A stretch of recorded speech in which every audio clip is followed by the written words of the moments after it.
Headers are text that appear at the head of every page. What I'd like to do here is first of all switch back to seeing one page. From the View tab in the ribbon, I'm going to click the option One Page.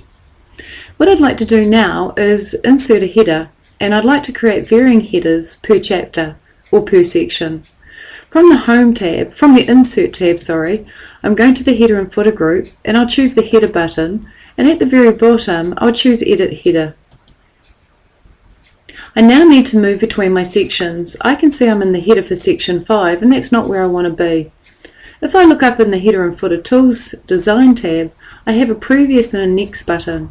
If I was to hit the Next button, I'll go to the header for section 6. If I was to hit the Previous button, I'll go back through all the sections until I'm finally back at the header for section 1. The header for section 1 also includes the table of content, and for this I'll just wheel up and show you that. Now the table of content, I don't want it to have a header, and it's only one page, so I'm going to tick the option Different First Page. When I tick this option, you'll see that this will change from Header Section 1 to First Page Header Section 1.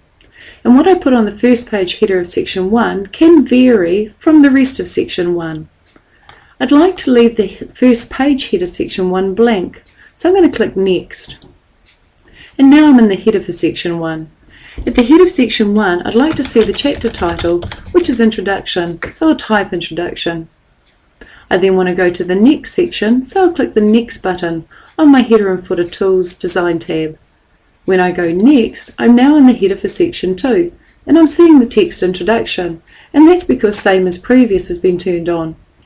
Most of the time, the header that we want in a document is the same throughout the entire document, and to save you going to each section and typing the same text, by default, Word turns on Same as Previous. But if I want to have a different header for Section 2, I'll have to break the Same as Previous. And how I do that is on the Header and Footer Tools Design tab, I click the button Link to Previous. This will break the link. And now the Same as Previous has disappeared. Instead of Introduction, I would like the header for this chapter or section to be Background. So I'll type Background. I'll then click the Next button to go to the header for Section 3. The header for Section 3 is the same as the previous section, which is Background. I want to break the link, so I'll click the button Link to Previous and break the link, and Same as Previous has disappeared. I'll then delete Background and instead put Initiatives. I then want to go to the next header, which is the header for Section 4, so I'll click the Next button. I'm now in Section 4, I don't want the Same as Previous, so I click Link to Previous to break the link. I then replace Initiatives with Strategies. And I'll click the Next button to go to the header for Section 5. The header for Section 5, break the Link to Previous, replace Strategies with Recommendation. And finally go to the last header for Section 6 by clicking the Next button. Turn off the Same as Previous by clicking the Link to Previous and turning it off, and break the link. Remove Recommendation and put Conclusion. So I have a different header for each section or chapter, and I can hit the Previous button to go through my various sections and just check that I have different headers for each section. I'll just go Next and fix the spelling and Initiatives. And Previous. And of course my first page header for Section 1 has no header whatsoever. If my table of content actually was larger than one page, I'd probably make the table of content its own section and have no header for the entire section. But because it's only one page, I'll just make a different first page. If I want to deal with the footer, I'll click the Go to Footer button. I'm taken down to the first page footer for Section 1, which I'd also like to leave blank, just like the header. So I'll click Next. And now I'm in the footer for Section 1. What I want to appear in the footer is to be centered. So I'm going to the Home tab, and in the Paragraph group, I'll click the Center button. What I'd like to show here is a number of options.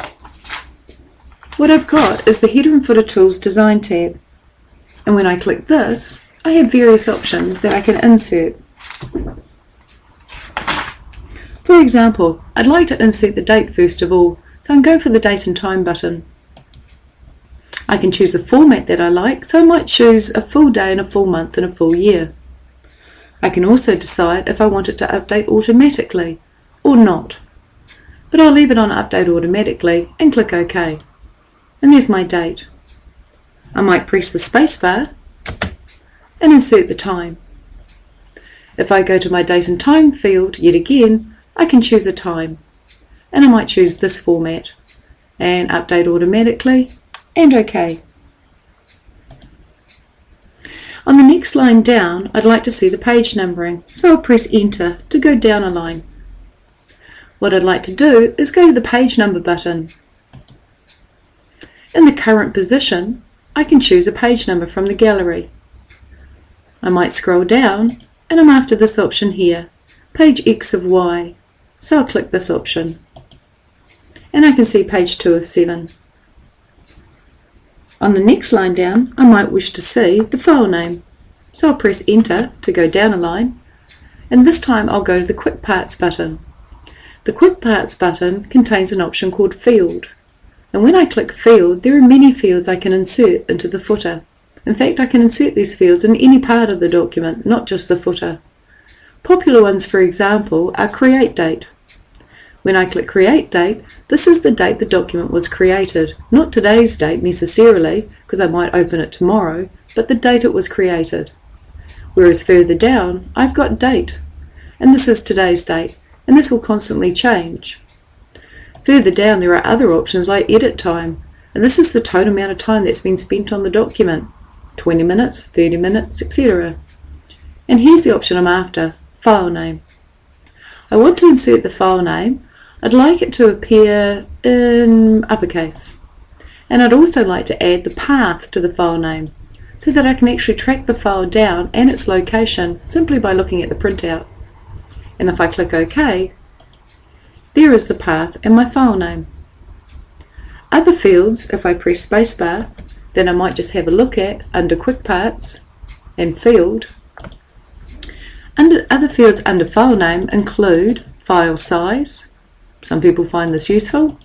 Other fields also include last saved by, the name of the person who last saved the document and possibly screwed it up.